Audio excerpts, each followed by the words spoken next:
छत्तीसगढ़ की तमाम बड़ी खबरों के साथ मैं हूं लीना। ये देखते हैं आज की सुर्खियां। लगातार फायरिंग के बाद हरकत में आई पुलिस। दुर्ग में हथियारों के साथ गिरोह आया गिरफ्त में।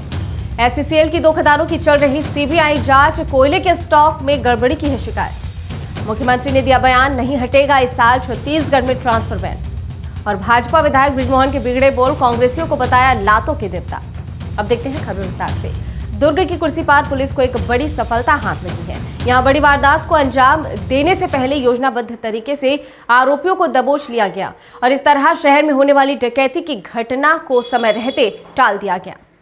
पुलिस ने इस मामले का खुलासा करते हुए बताया कि कुर्सी पार थाने की पुलिस को मुखबिर से सूचना प्राप्त हुई कि कुछ हथियारबंद लोग कुर्सी पार केनाल रोड स्थित घर में किसी बड़ी वारदात को अंजाम देने की योजना बना रहे हैं। सूचना की गंभीरता को देखते हुए तुरंत कार्रवाई के लिए कुर्सी पार थाना प्रभारी दुर्गेश शर्मा को निर्देशित किया गया, जिसके बाद इंद्र उर्फ टकली के घर पर दबिश दी गई। यहाँ 7 लोग मिले जो डकैत को अंजाम देने की रणनीति बना रहे थे। इन सभी के कब्जे से धारदार हथियार, मिर्च पाउडर, रॉड, चाकू के अलावा 2 ऑटोमेटिक पिस्टल, 4 मैगजीन और 14 जिंदा राउंड बरामद किया गया। आरोपी के पूर्व में बहुत से आपराधिक रिकॉर्ड रहे हैं। बरामद हुए दोनों पिस्टल, 4 मैगजीन और राउंड की व्यवस्था इनके द्वारा बिहार से की गई थी। पकड़े गए सभी आरोपियों की आपराधिक पृष्ठभूमि रही है, जिसे देखते हुए इन सभी के खिलाफ धारा 399 और 25 आर्म्स एक्ट के तहत अपराध दर्ज कर विवेचना रही है। कोरबा जिले में एससीसीएल की 2 बड़ी खदानों में कोयले के स्टॉक की सीबीआई जांच की जा रही है। एससीसीएल प्रबंधन भले ही इसे रूटीन जांच बता रहा है, मगर जिस तरीके से जांच चल रही है उससे कोयला प्रबंधन से जुड़े अमले के बीच अफरा तफरी मची हुई है। केंद्रीय जांच ब्यूरो की जांच के दायरे में इस बार एससीसीएल की 2 बड़ी खदानें आ गई हैं। इनमें गेवरा न सिर्फ एससीसीएल बल्कि एशिया की सबसे बड़ी ओपन कास्ट कोल माइंस है। वहीं दीपका भी देश की सबसे बड़ी खुली कोयला खदानों में शुमार है। यहां पिछले 5 दिनों से केंद्रीय जांच एजेंसी सीबीआई की टीम ने डेरा डाला हुआ है। सीबीआई की टीम बीते शुक्रवार को ही जिले में पहुंच गई थी। इसके बाद से ही कोल स्टॉक की जांच पड़ताल जारी है। पहले गेवरा खदान की जांच शुरू की गई थी, अब जांच का दायरा बढ़ते हुए दीपका खदान तक पहुंच गया है। फिलहाल इस विषय में कोई भी अधिकारी कुछ भी कहने से बच रहे हैं। आमतौर पर खदानों में कोयले के स्टॉक को लेकर गड़बड़ियों की बात सुर्खियों में रहती है। जिले के खदानों में बीते वित्तीय वर्ष में गेवरा खदान से 47.6 मिलियन टन तो दीपका से 35 मिलियन टन कोयले का उत्पादन हुआ है। बताया जा रहा है कि हाल ही में एससीसीएल के ही किसी अधिकारी ने केंद्रीय जांच एजेंसी को शिकायत कर दी थी, जिसके बाद सीबीआई की टीम कोरबा के खदानों की जांच करने पहुंची है।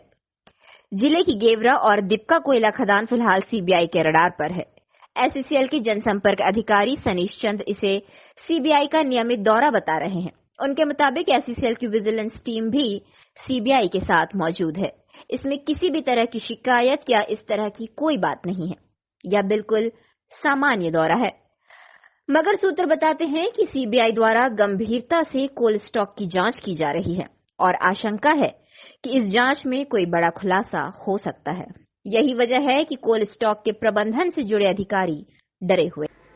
छत्तीसगढ़ में ट्रांसफर बैन इस साल भी नहीं हटेगा। मुख्यमंत्री भूपेश बघेल ने इस संदर्भ में 2 टूक बयान दे दिया है। मध्य प्रदेश में स्थानांतरण नीति लागू होने के बाद छत्तीसगढ़ में स्थानांतरण नीति लागू करने की बात मीडिया में सामने आ रही थी।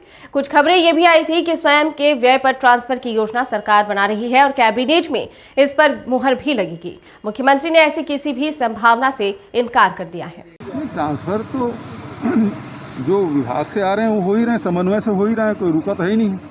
लेकिन कोरोना काल के कारण से व्यापक ट्रांसफर वगैरह करना अभी तो उचित है ही नहीं। छत्तीसगढ़ के पूर्व कृषि मंत्री और प्रदेश भाजपा के वरिष्ठ नेता बृजमोहन अग्रवाल एक बार फिर अपने सियासी बयान की वजह से चर्चा में हैं। उन्होंने कांग्रेसियों को लातों का देवता बता दिया। यहां तक कह दिया कि वो बातों से मानने वाले नहीं। इसके बाद कांग्रेस ने उनका मानसिक संतुलन बिगड़ जाने की बात कहते हुए उनके शीघ्र स्वस्थ होने की कामना तक कर डाली।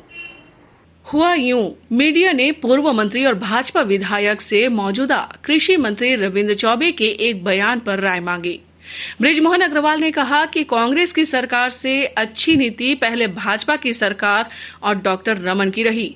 कम से कम तब कोचिए तो शराब नहीं बेचते थे, अब तो घर घर में शराब की बिक्री हो रही है। मेरे हिसाब से तो अच्छा काम उन्हें पद्म पुरस्कार मिलना ही चाहिए। सरकार को तो आने वाले समय में जनता सबक सिखाएगी। ये पुरस्कार के लायक नहीं। जो लातों के देवता हैं वो बातों से नहीं मानते। छत्तीसगढ़ सरकार को तो मेरा कहना चाहिए आने वाले समय पर जनता जो है वो सबक सिखाएगी। ये पुरस्कार के लायक नहीं है। जो लातों के देवता वो बातों से नहीं मानते। जो लातों के देवता वो बातों से नहीं मानते। जो लातों के देवता वो बातों से नहीं मानते। दरअसल देश के प्रधानमंत्री नरेंद्र मोदी ने इस बार पद्म पुरस्कारों के लिए जनता से सुझाव मांगे हैं। छत्तीसगढ़ से कृषि मंत्री रविंद्र चौबे ने इसी बात पर तंज कसते हुए कहा कि पूर्व मुख्यमंत्री रमन सिंह को पद्म अवार्ड मिलना चाहिए। यहां शराब की नदियां बहाने में उनका ही योगदान है। इसी बयान के बदले लातों के देवता वाली बात बृजमोहन अग्रवाल ने कह दी। बृजमोहन का बयान आने के बाद प्रतिक्रिया देते हुए कांग्रेस के प्रदेश संचार विभाग प्रमुख शैलेश नितिन त्रिवेदी ने कहा कि रविंद्र चौबे की गिनती छत्तीसगढ़ में वरिष्ठ नेताओं में की जाती है। बृजमोहन अग्रवाल के शब्द स्तब्ध करने वाले हैं। मुझे लगता है कि उनका मानसिक संतुलन खो गया है। मैं उनके शीघ्र स्वस्थ होने की कामना करता हूं। गौरतलब है कि इससे पहले भी कई मौकों पर पूर्व मंत्री बृजमोहन अग्रवाल सरकार को कई मुद्दों पर अपने आक्रोशित लहजे के बयान से घेर चुके हैं। बहरहाल छत्तीसगढ़ में सत्ता पक्ष और विपक्ष के बीच जुबानी जंग जारी है और प्रदेश की जनता इसका मजा ले रही है। छत्तीसगढ़ में कुछ जिलों में फिर से संक्रमण बढ़ने की रिपोर्ट के बीच कोरोना जांच का दायरा बढ़ा दिया गया है। मंगलवार को प्रदेश में 295 लोगों में कोरोना संक्रमण की पुष्टि हुई है। इससे पहले सोमवार को 36,056 नमूनों की जांच हुई। इस दौरान 297 व्यक्ति कोरोना संक्रमित पाए गए। स्वास्थ्य विभाग के मुताबिक मंगलवार को प्रदेश में कोरोना की संक्रमण दर 0.7% रहा। राजनांदगांव और गौरेला पेंड्रा मरवाही जिले में मंगलवार को कोरोना का एक भी मामला सामने नहीं आया।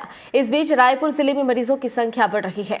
मंगलवार को यहां 21 नए मरीज मिले, जबकि एक दिन पहले सोमवार को रायपुर जिले में केवल 18 मामलों की पुष्टि हुई थी। वहीं प्रदेश में मंगलवार को 4 मरीजों की मौत हुई है। ये मरीज रायपुर, महासमुंद, जांजगीर चांपा और कांकेर जिले के थे। उधर बस्तर संभाग के जिलों में अभी भी स्थिति चिंताजनक बनी हुई है। मैदानी क्षेत्र के कुछ जिलों में भी कोरोना के मामले तेजी से बढ़ते दिख रहे हैं। वहीं प्रदेश के दूसरे बड़े जिलों में बिलासपुर में 23 मरीज मिले हैं। पिछले एक महीने में ये एक दिन में मिले मरीजों की सबसे ज्यादा संख्या है। इससे पहले 13 जून को जिले में 23 मरीज मिले थे।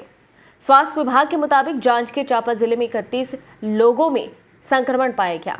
यहाँ सक्रिय मरीजों की संख्या 320 हो गई है। वहीं बीजापुर में 29, सुकमा में 24 और बस्तर में 22 लोग संक्रमित पाए गए।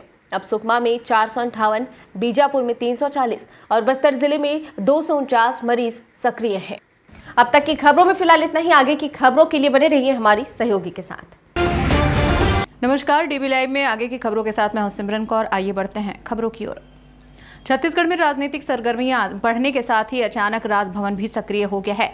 आज शाम को मुख्यमंत्री भूपेश बघेल अचानक ही राजभवन पहुंचे। उन्होंने राज्यपाल अनुसुईया उइके को साड़ी भेंट की। राज्यपाल ने मुख्यमंत्री को शॉल उड़ाई और स्मृति चिन्ह देकर स्वागत किया। आधिकारिक रूप से इस मुलाकात को सौजन्य भेंट कहा जा रहा है।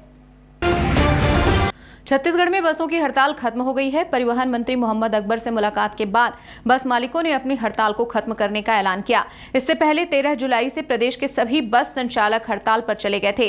पहले दिन यात्रियों को परेशानी उठानी पड़ी थी। बस मालिक डीजल की बढ़ती कीमतों और कोरोना की वजह से हुए नुकसान के मद्देनजर बसों में 40% यात्री किराया बढ़ोतरी और ऑफ रोड टैक्स को माफ करने की मांग कर रहे थे।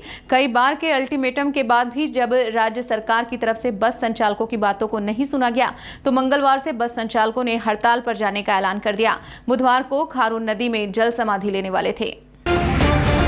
छत्तीसगढ़ के पूर्व गृह मंत्री ननकीराम कंवर ने कांग्रेस पर निशाना साधते हुए कहा कि आने वाले दिनों में गोबर प्रोजेक्ट में बड़ा घोटाला जुड़ सकता है। इसमें कोई दो राय नहीं। उन्होंने अपने बयान के परिप्रेक्ष्य में कई तर्क दिए। अपनी बेबाक अंदाज और सरकार को घेरने के लिए कोई कोर कसर बाकी नहीं रखने वाले छत्तीसगढ़ के पूर्व गृह मंत्री और वर्तमान में कोरबा के रामपुर विधानसभा क्षेत्र के भाजपा के विधायक ननकीराम कंवर ने नरवा, गरवा, घुरवा बारी को लेकर सिर्फ निशाना साधा।